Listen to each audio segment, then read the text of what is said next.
Welcome to Wealth Mavericks, the podcast where we help doctors unlock the secrets to building generational wealth. And today, we answer more of your most asked questions.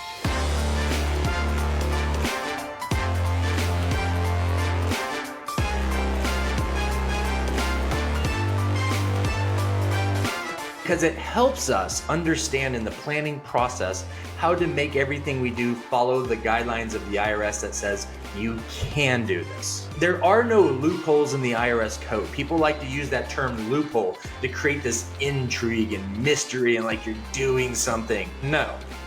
This should be shocking to you. Most CPAs and tax professionals do not know the tax code the way that they should in order to help you get all of the deductions, all of the benefits, all of the credits that you can. And because they don't know it very well, they have fear around it. They don't know what to do. So Bob and Joe, we did a recent episode where we answered the top 5 most commonly asked questions we get when we're talking to prospective members. And so far, it's been our most popular episode. And there are more questions that come up. So I thought we would piggyback on that and do another episode where we answer some of the questions that we are getting on a regular basis. So Bob, you're going to be in the hot seat again. You did a great job on the last one, and I'm looking forward to this conversation. So let's jump right in with number 1. How active are you actually implementing my tax plan? Yeah. So that's a great question because it comes out of a lot of tax planners that only develop a plan but don't implement it, or they'll charge for a plan and then charge for implementation. Mm-hmm. And sometimes that communication gets lost in the very beginning of selling the tax plan. And so one of the things I wanted to make sure was that Terra Firma was very purposeful in being a solution provider, not just saying, here's what you can do, best of luck, kid, but here's what we're going to do. And so we're very active in that. They've gone out and built up an infrastructure in our model of our ecosystem of Terra Firma so that we can bring members in, keep members in, so they don't have to be concerned and worried about looking for other professionals, other things that somebody else said, hey, since you spent a lot of money with me in a plan, go do this. And like all of a sudden, you're just really smart in knowing what to go look for and what questions to ask, right? You're really smart, but not in this particular area where there are unique aspects of questions that need to be asked and how they need to be asked and how they get answered. That's probably more important than the question you're asking. So, Joe, you have any input on that as well? Yeah, I think also where this question stems from is most people's experience in tax and is not tax planning. It's actually just tax. Yeah. And I remember feeling fairly frustrated towards the end of, I think it was towards the end of the second or the beginning of the third quarter one year, and we had not filed our business taxes. And I was asking our CPA for my personal liability on those, like what are my personal, liability going to be? And it took them months. And I had started asking in like January or February. Now, of course, we can't know that early in the year, but as the year goes on, they weren't doing anything proactively. Nothing was proactive. It was just in time filing for everything. There was no planning. Like towards the end of the year, I'm like, hey, is there anything we can do, to impact taxes next year? I think that's most people's experience. Like having a review prior to the year ending is like not really heard of for CPAs. And so I think there's just a lot of frustration where it's like, hey, when I have the ability to impact, affect change in my world. And Bob, I think you've talked a lot about this, is most CPAs are not working with business owners. They're just filing personal returns. And in personal returns, although there are some things that you can do, that's not really the focus. And so I just think this also stems from the fact that most tax professionals, first of all, are not looking forward. They're not doing planning. And if they are, it tends to be fairly reactive throughout the years. Yeah. Yeah. And I think the other thing too is that it's not just, and we've said this before in other episodes, it's not just about the taxes. The taxes are a result of your planning and your assets. And so as you're working your tail off and you're generating revenue, whether in your practice or individually as a W-2, either way, you're trading your time for dollars to come back to you. And where are those funds going? Are they going into a brokerage account? Are they going into a retirement account? Are they going into real estate? Are they going into whatever? That's important to know, because each of those whatever those assets are, again, Robert Kiyosaki's definition. So Rich Dad, Poor Dad author, Robert Kiyosaki, his definition of assets, I think, is the best and easiest way to understand an asset. Something that appreciates and creates income. So if it creates income, it's creating a tax. So taxes are a byproduct of those decisions on the front end. So are we active? Yeah, you have to be active. You have to be active on what you're going to do with the funds and what assets, because you can't really plan for taxes if you're not working on the front end and being active and helping people in the direction that they need to go. When do they need to have an attorney involved? When do they need to have certain aspects of things involved? I did an episode that just dropped this week on my other YouTube channel called Asset Coach and Tax Strategist that says, is saving on taxes legal? Yeah, it's legal because it's tax code is part of the legal system. And we'll get into that because I think that's one of the other questions that we want to address on this channel also. Yes. So the answer is we are very actively involved, because I think people are worried about how much work it's going to be on their end. Yeah. And I like what you say, that you've spent so much time and been so purposeful about building a membership that is very simple on the front end, but very complex on the back end. You know, you have all these companies under your umbrella to make it a seamless experience for the member, which leads into the second question, which is, you know, I'm very busy. How much time is involved on my end? Yeah.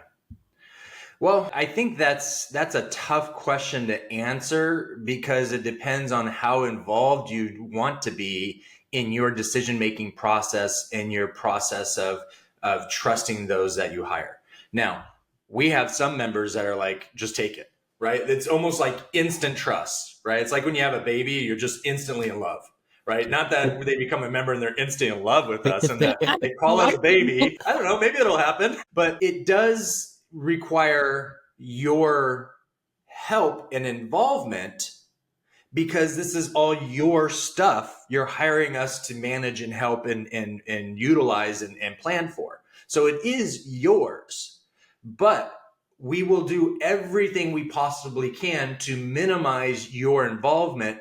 So you just know, when you are being asked to be involved, it is required and necessary for us to deliver what we say we can deliver and take your plan to that next step. To go back to the other question of how actively involved are we, Terra Firma? Well, that is also in this answer of, you need to help us. So really, our goal is to keep the momentum of planning. And it's hard when you're a busy physician, you're whether you're running a practice, you're a surgeon, or you have back-to-back patients and just 2 minutes between patients to do bio breaks, or whatever the case may be, whatever your daily schedule is. I like to say, we understand physicians don't acknowledge or recognize time like the normal people do, right? You walk in and your time of your day is filled in a schedule book. Right? And you are going from room to room to room, patient to patient, surgery to surgery, or whatever the case may be. So the acknowledgement of time doesn't necessarily always exist in your day.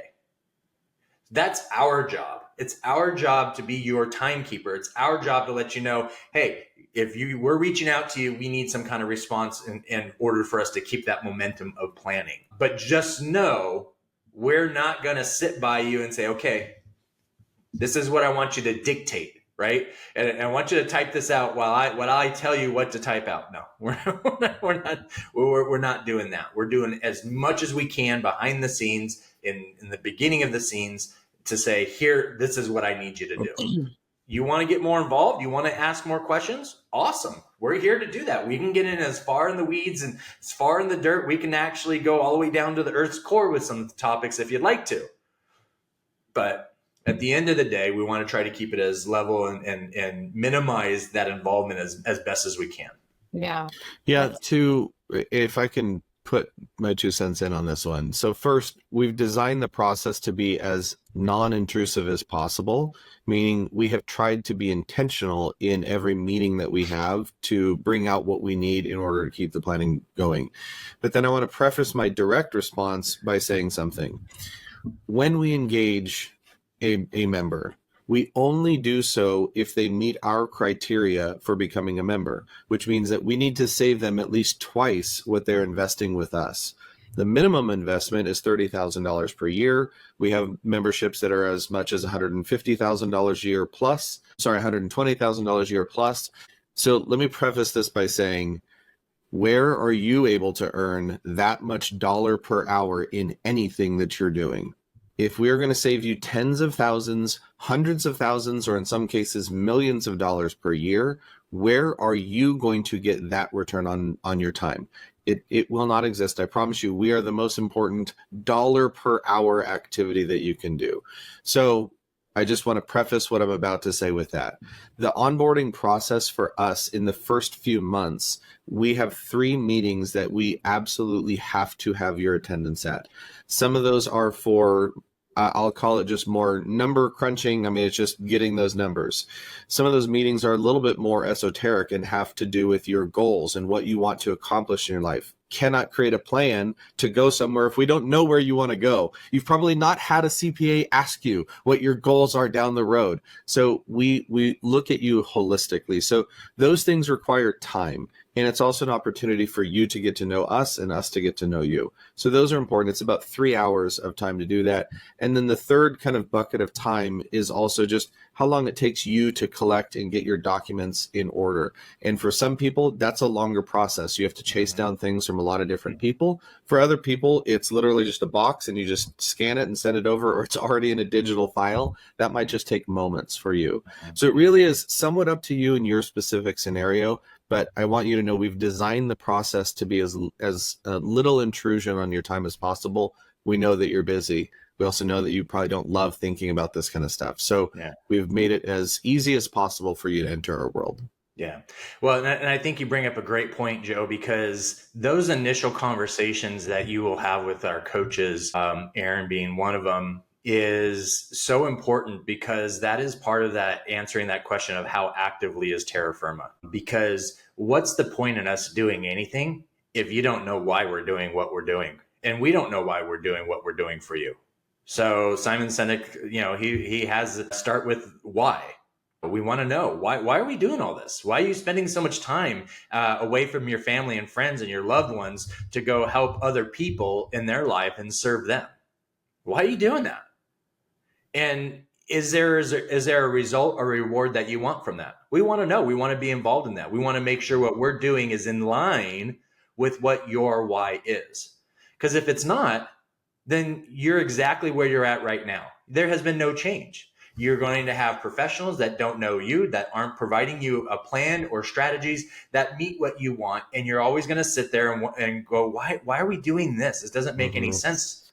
We should be doing this or that because that's what I'm really more interested in. Well, if you never had that conversation, then how would they know? And so these are foundational conversations. It is the discovery and onboarding process for us to not just do planning for this year, to make sure that we stay on plan to future years. Of course, we can make adjustments and stuff, right? Because you change as we change.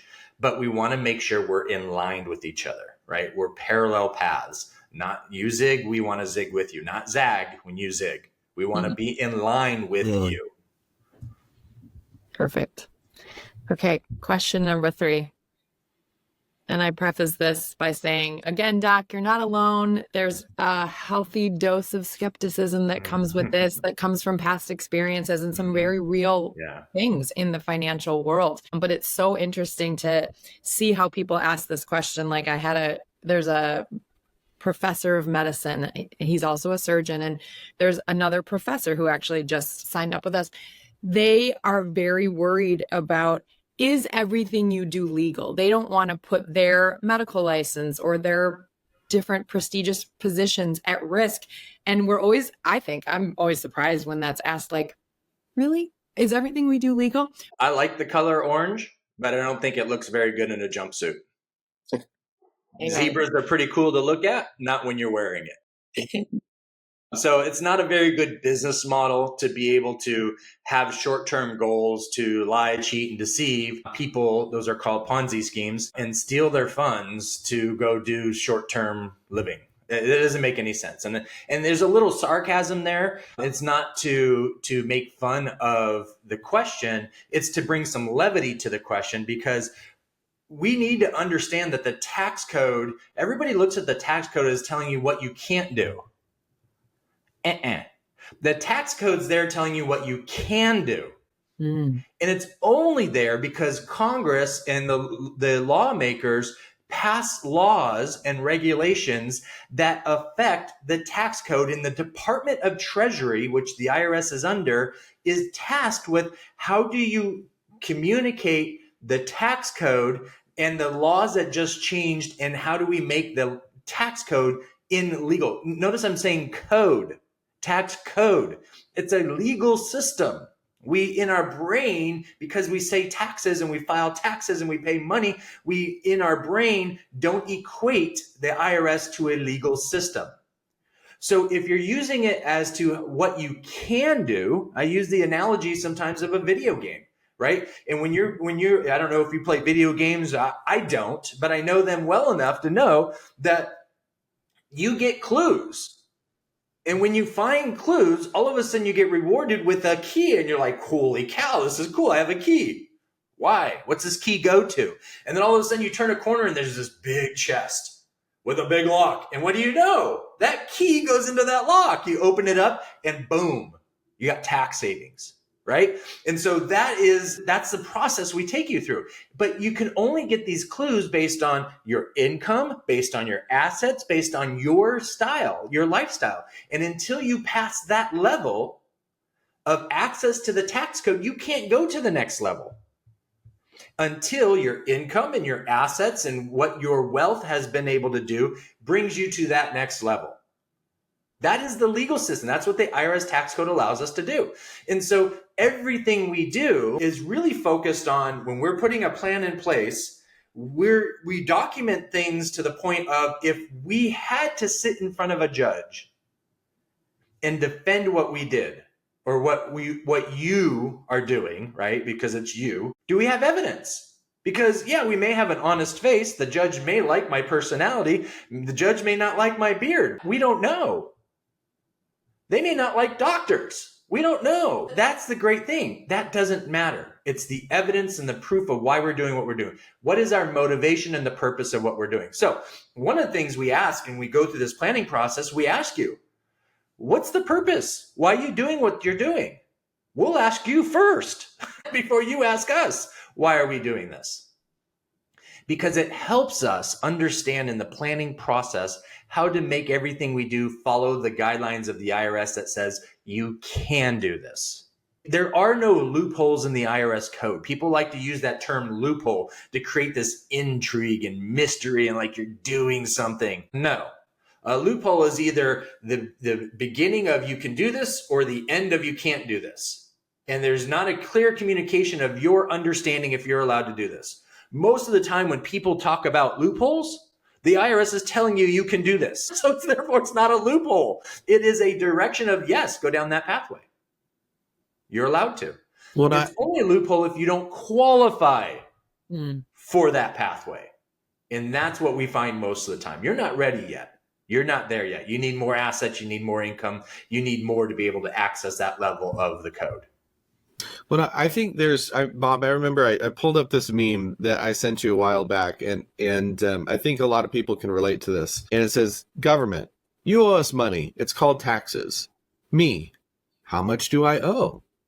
Government, you have to figure that out. Me, I just pay what I want?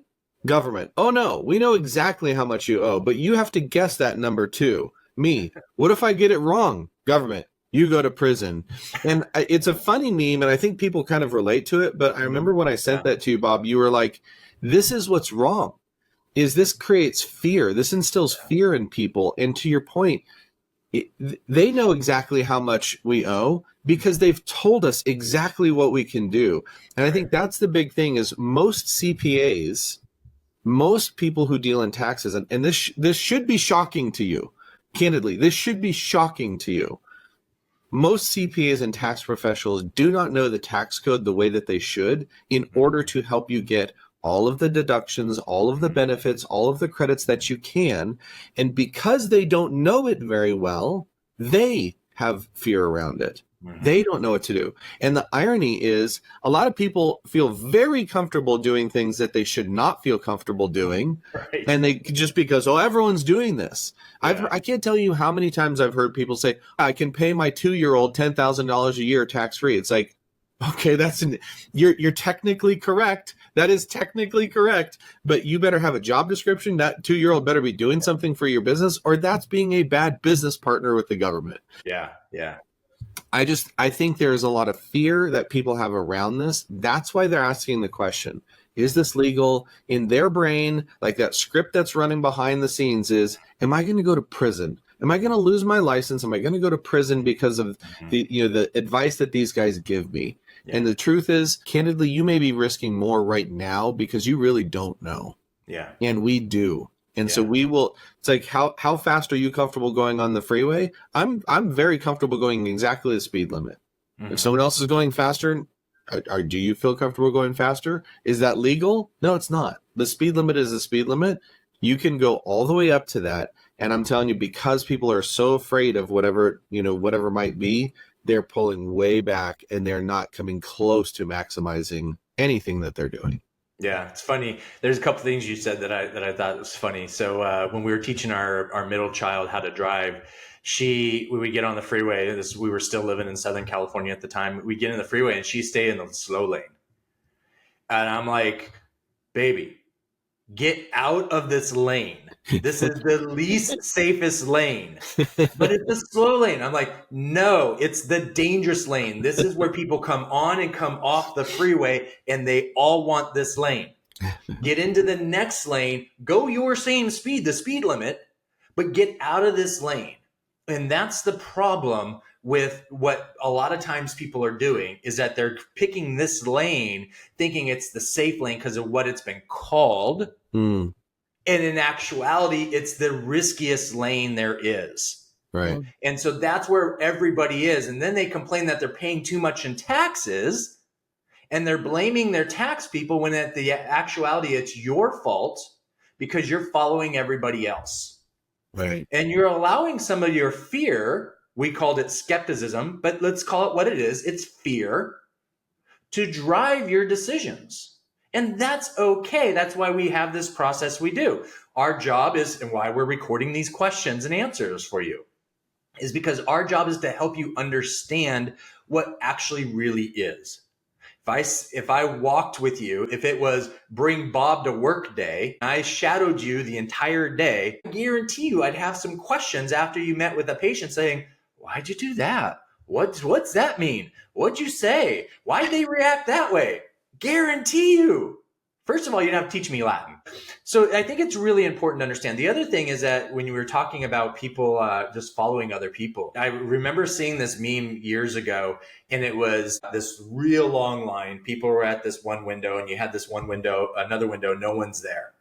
Okay. And so the person walks up to the end of the line and asks the person, well, what's this line for? And the person in front of him said, I don't know. Isn't that the case? Right. There's an open window, but everyone's getting in line because that's where everybody's at. But no one knows why they're in that line. Right. Get out of that line.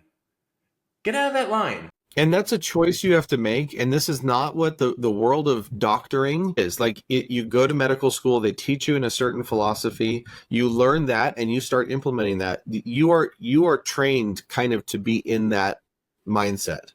There's a big line, I'm in that line. Doc, you have to make the choice to move out of that line. You have to make the choice to live differently.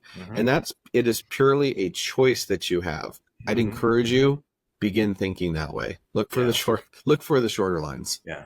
So, okay. Sorry, Aaron, I was going to use one example to kind of help a lot of this stuff, if that's helpful. 401k plan is a great example, right? We have so many people, everybody knows what a 401k plan is. They may not know how it works, right? They know it's a watch, but they don't know how that watch works. Same thing with the 401k plan. The 401k is the actual tax code number that allows you to do what you're doing to save for what? Retirement. So everyone calls it a retirement account. This is a great example of a purpose of an asset. The government passed a law, ERISA. They passed this law to create the opportunity for you and I to save for retirement. So the purpose of this asset is retirement. Okay. It's the same thing we will do with you is what's the purpose? Why are we doing this? Let's give this purpose. We as humans have purpose. We drive ourselves based on purpose. Our assets do the same thing. They just don't have brains. You and I do. So K has rules, but you're probably putting your money into the 401k for one reason and one reason only, meaning a benefit. The tax benefit. Not that, oh, my money can grow tax deferred and I'll have more money at retirement. It's the, oh, I'm going to save money today on taxes. Why did the government create that rule and that law? It's a carrot. It's to entice you. Because that's what the banks and the investment companies and the insurance companies lobbied for. So that's where we're getting in line. Why are we in this line? I don't know. I'll tell you why, because they're really good at marketing, and Very the financial institutions have made a killing on that. And a lot of people don't understand this. I'm sure a lot of the doctors who are listening to this, 401ks have just been around for as long as you've been alive, right? It started in 1978. I thought 401ks, I don't know, does this go back to the Constitution? Did the founding fathers create 401ks? The truth is no. So we don't even know if this experiment is even worth, the juice is worth the squeeze. If you look at Investopedia, do a simple search. How effective are 401ks for retirement? Here's what Investopedia says. While 401k plans are a valuable part of retirement planning for most U.S. workers, they are not perfect. The value of 401k plans is based on the concept of dollar cost averaging, but that's not always a reliable theory. Many 401k plans are expensive because of high administrative and record-keeping costs. Somebody's making money, and it's not you. And so I think this is something that people need to be aware of. It's like, you're just standing in the freaking line. Get out of that line. That line's not serving you well. But I promise you, Doc, you're probably contributing to that 401k, aren't you? Yeah.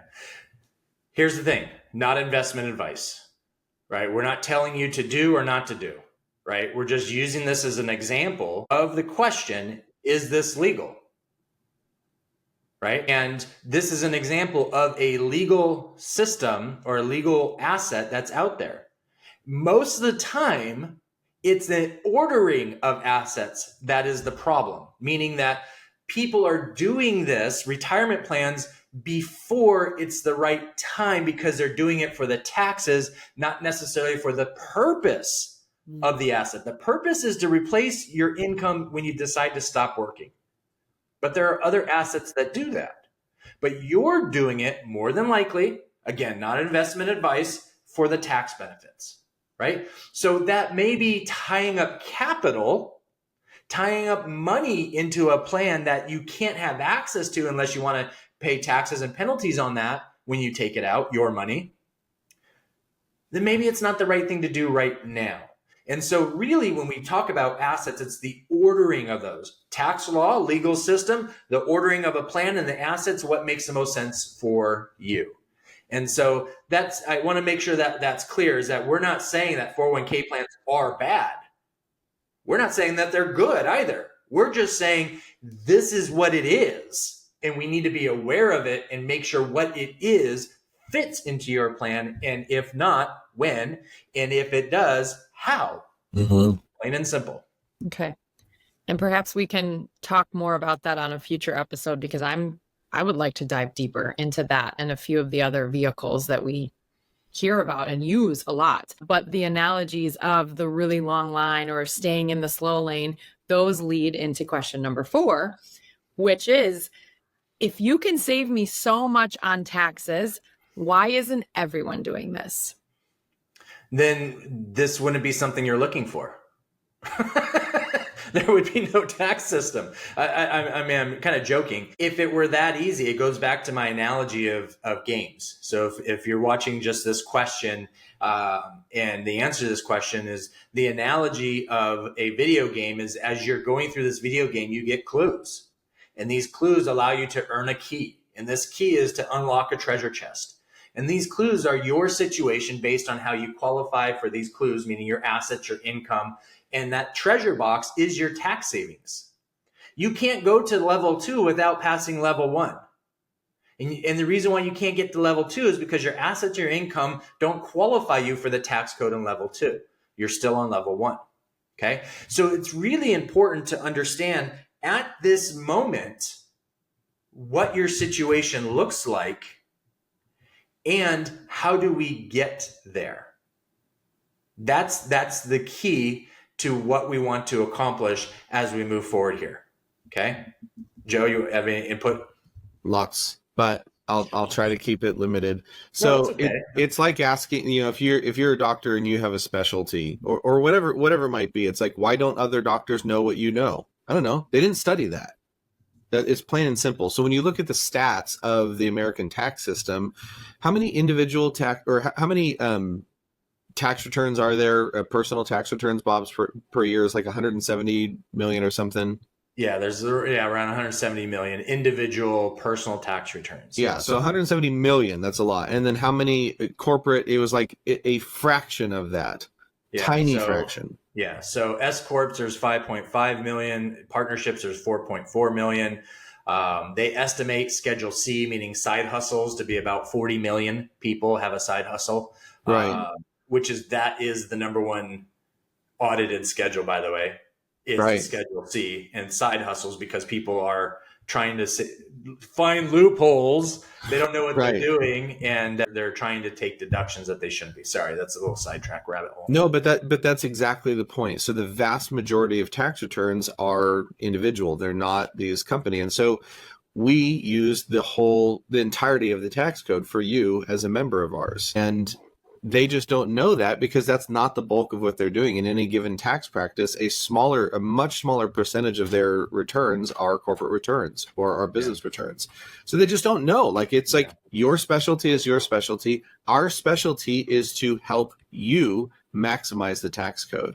Yeah. So I think it's like, when you go through medical school and you're learning, like, there is a model in today's day and age that you're going to learn as a doctor going through medical school. It's the allopathic, it's the surgical. It's like, it is this like really intense intervention. And that's a result of the system. We have a lot of people who are very sick.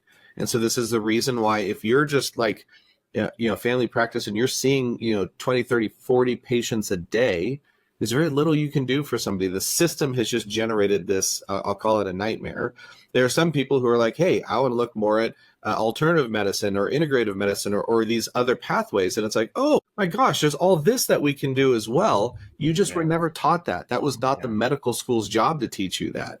They're teaching you to become a doctor for today's day and age. We have just jumped out of the system. Bob has dedicated a couple of decades of his life to understanding the tax code. He knows that mechanism really well. So why don't they know how to do this stuff? You should ask them. You should ask them, why do you not know this? Yeah. Now, I'll be honest with you. I've never completed and filed a tax return in my life. I have filed my taxes. Let me clarify that. Yeah. But I have not done tax prep, nor do I want to. It's a different skill. And it's a skill that I don't think is beneficial to you. For me, a skill is to, I've been very purposeful, to Joe's point, over the last couple of decades, been very purposeful of learning how to provide productive solutions. One of the questions that we have answered is, how involved or active are you in this? And we even mentioned in that question that some planners will just create a plan, but they won't implement that plan for you. Or you pay an extra charge and then they'll help you implement it, right? We're all inclusive. Once you're inside as a member, we're going to be active. We're going to do things. The reason why we're doing this is because we're very purposeful. Aaron brought it up before, is that on the back end, if I were to show you our org chart of our companies, the insurances, the licenses, the education, everything that's required, and all the things on the back end so it can be very easy for you. Well, this is why not everyone's doing it. First of all, you're highly specialized and you may be qualified to work with us. And we're not saying this in an arrogant way. We're saying this in the sense that you may not be ready for what we can actually provide you. And that investment in us is not going to provide a larger investment to you. You're borderline. And we'll tell you that. We don't want to bring you in and you invest your dollars in us that you don't have the ability. Right? So we're very purposeful on that point as well. So not everybody qualifies. And not everybody who does qualify gets the same strategies and gets the same plan because you're all different. You're different. Right. And you deserve a custom plan specific to you. And a lot of these doctors we talk to are in research mode, and they have been in research mode for quite some time. And some of them have gone away. And then a couple months later, it just happened this week, they come back and like, we've been doing our homework, research. We haven't found another company like yours. And Bob, you did an email response to a guy who had a few more questions before he signed on. And you said, I have been so purposeful in creating this all-inclusive membership that combines the coaching and the personal development and the tax savings and all the services that you need. So now, Bob or Joe, you use the term hodgepodge. Like now you don't have this hodgepodge of a team and all these different strategies that you've tried to put together over the years, but it's one cohesive plan, one cohesive team, and we're serving the whole person, not just helping you with taxes. You're not finding that. And I think probably the industry will catch up eventually as they see our success and the success of the handful of companies maybe doing this. But I just told a guy this week, like we have a handful of your peers, like literally people that we're both connected to on LinkedIn you're going to meet them probably eventually. They're our members too.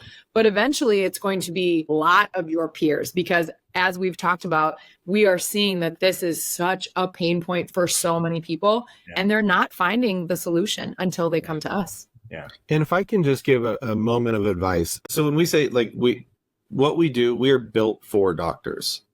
Like this is very deep. Like we have tremendous experience. We don't just like get involved at a high level. We dive deep into the relationships with these people. And some of them are business owners in the medical industry. And we give advice to those people. We're in meetings with them as they're making decisions. I had an opportunity a couple of weeks ago to do that. And there was a software program that had come out. And as we, as a team of doctors and, this clinic, we're looking at this and everything that they were saying was like, gosh, like you've thought through everything. Like this is a no brainer. By the end of the call, that discovery call, we had made the decision as a team. Yes, this is like perfect for us. And I think sometimes, Doc, what happens is you're dealing with all this stuff and then you come to us and it's like, this just sounds too good to be true. And the reason it sounds too good to be true is not for the reason I'll say it is too good to be true. That's going to be your perception. Yeah. It's not because it's not real. It's because we built it for you specifically. It should sound too good to be true because no one else has built something like this for you, Doc. And so I'd encourage you, if you do get invited into membership, it's not, should I say yes? It's how quickly can I say yes? Don't be that doctor that Aaron was talking about and go spend months trying to do all this research and figure all this stuff out. How long does it take you to make a good decision when it's a good decision for you? By the way, that's a big life coaching element. When you see something that's right for you, how long does it take you to say yes to it? That's called speed of implementation. It's one of the most accurate depictors of success in a person's life. How long before you have the data and know that it's right for you, and when you make that decision, that delay or how short that is called the speed of that decision making. That is going to be the biggest determining factor of your long-term success. So we have built this for you. If it sounds too good to be true, we understand why that sounds like that. Mm-hmm. You're not going to find this anywhere else. I mean, Aaron, how many times have you come on conversations or our leadership team meetings and said, I just had another conversation with a doc and he's like, Aaron, I felt like you were talking to me. And the reason it feels like that is because we literally are talking to you. We don't know your name, Yes. Right. but we are talking to you. To Joe's point, this has been built specifically for you. And to Joe's point, there's things in our lives that we need to make decisions on or eliminate the process of decision making. So for example, drives my wife crazy. When I find a shirt I like, fits well, it's comfortable, I buy it in every color. I'll take all of them. Yeah, I buy it in every color that looks good with me, right? I'm not going to go crazy on neon green or anything. Well, you're not like going that. Orange though, right? No Not orange. Well, I do like orange, just not the whole jumpsuit. So, but I do that with shoes, with pants. I do that with hats, even hats. I'm like, oh, I like that American flag hat. Okay, I'll buy all 4 of those. Because I've got shirts that are all those colors. But it's a decision-making process. Now my closet's full. I got things that I like. They fit well. I know they do. Why do I have to make a decision for another shirt? I don't. I can move on to other things that are more purposeful in my life. Right. So when my daughter comes home, she's like, oh, I like this dress. I said, did you get it in every color? But what I'm trying to do is teach them the decision-making process. Eliminate this out of your life unless you really like that part of the process. Then do it. Bob, that you're in good company. There are so many like high level CEOs. There's a reason why they always wear the same thing, because they're removing that decision from their day. I don't need to think about what I'm going to do. I'm putting on my black t-shirt and my, khaki pants or whatever it is. Yeah. It's like you just do that, and it's removing one decision from your day. My wife does that as well. She runs a large international nonprofit organization. She takes the same route to work every single day on the way to work. Yeah. Now sometimes it might be faster to go. No, she's removing all that decision making from her brain so that she can focus on more important things. And Doc, you don't need another decision. You don't need another decision to ponder about and think about and take it. Like, make decisions quickly. Speed of implementation. You've got enough data points. Make a decision. By the way, we don't care. Yes or no in our world is equal. We have plenty of people who are coming behind you who want our services. So a no is just as valuable to our team. You just need to make a decision. You saying no doesn't impact us at all. Yeah. But if you say yes, I promise you it will impact you significantly. Yeah. It's funny, Joe, you've both been to my house and my office. And so, it is a big L. You go down this way, you hit the street, our office is off, and then you just go down that way. And I do it every day, getting to the office. And there's more exciting routes, there's prettier routes, there's farmland routes, there's a lot more exciting routes. That's why I don't do them. I don't need excitement. Right. I just need to get to the office because I have things that I have to do at the office. Right. So I'm mentally preparing myself for the things of how I can be purposeful in the day. To just go and routinely do something, it's perfect. Right. Coming home, I have a separate route that I come home with. Right. And I do that routinely. Why? Because now I'm depressing work so I can be fully involved and fully present in my family. Right? And those are processes to help me be able to be present. Those are decision-making processes. I've made a clear decision. I'm going to do that. Now I don't have to decide that anymore. Yes. It just happens. Yeah. And now I have more time to do your planning, Doc. So become a member. And now I have the time and the wherewithal and the mental capacity to help you. That decision should be out of the way. You don't need to worry about me anymore. Just worry about saying yes or no. I love it. It feels good to make a decision instead of staying in indecision and hemming and hawing. Yeah, it's stressful. Okay, question number 5. We're going to do a bonus question here. Woo woo! Bonus! Ding ding ding! Where's the balloons and streamers? Yeah, who doesn't love a bonus? Come on! Right? Holy cow! So we talk a lot about accountants, and we don't mean to accountants are great. We need accountants, but absolutely. That does come up a lot. Well, are you a CPA? Are you CPAs? So Bob, you are a registered financial consultant. Mm-hmm. So the question is, you're not a CPA, you're not a financial advisor. You have this more holistic, big approach to the tax code and the services that you offer. Why did you go that route instead of one of those more traditional routes?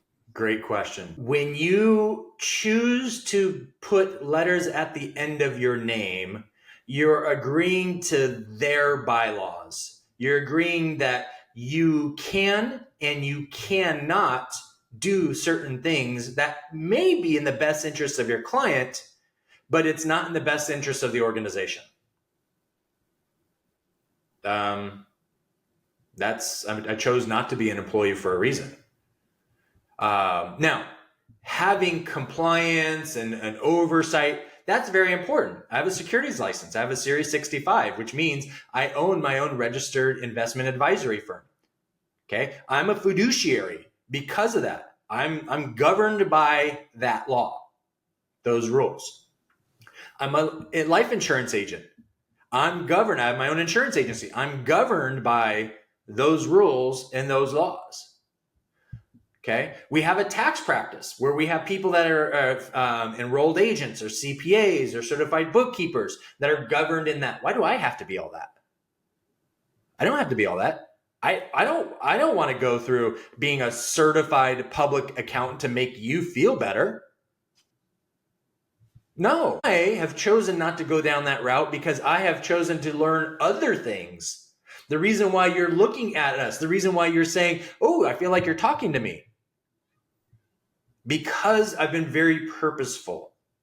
I've chosen not to become a certified financial planner, a CFP. Why? There's certain guidelines and bylaws that don't allow me to do certain things that I can do.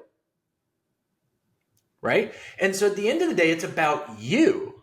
It's not about me. It's not about these organizations. So when I became a certified registered financial consultant, it's because I wanted to be a business consultant. I wanted to be a consultant. Okay. I'm part of another organization that's for small business consultants. Okay. Because I want to learn the holistic aspect of why you're saying, I feel like you're talking to me. We are business consultants. It happens to fit into the tax code. Why? Because the tax code is written for business owners. So shouldn't I know that? Shouldn't I know the activity of a business? Shouldn't I know the activity of you and how those assets work? Absolutely. Should I be hamstrung because of some of these certifications and these letters at the end of the name? No. The key is I live my life and do no harm. That's how I live my life. Mm-hmm. And there are times where we all go down these certain pathways. And so I've chosen to be very purposeful in our organization. Part of our culture is to bring on people that are like-minded so we can hold each other accountable to do no harm. We're all very faithful people in our faith, and we hold each other accountable. We say, God bless you. Have a blessed day. Blessed to be here. These are things that we talk about that hold us accountable as a reminder of we got to do what's right for doctors. And why do we work with doctors? Because you're a servant. You chose to give up a decade of your life to serve other people in their health. We want to work with people with that heart. That's purposeful. We can go work with a ton of other people. Everybody has tax problems. There is a lot of opportunity for us. We have chosen to be purposeful, to be in line with people that are like-minded like us. We serve in different ways, but the point is that we're being selfless and we're putting others before us. So that is also with my self-education. So I went, and everything we do in Terra Firma has been self-education. It has been what you're doing right now, asking questions.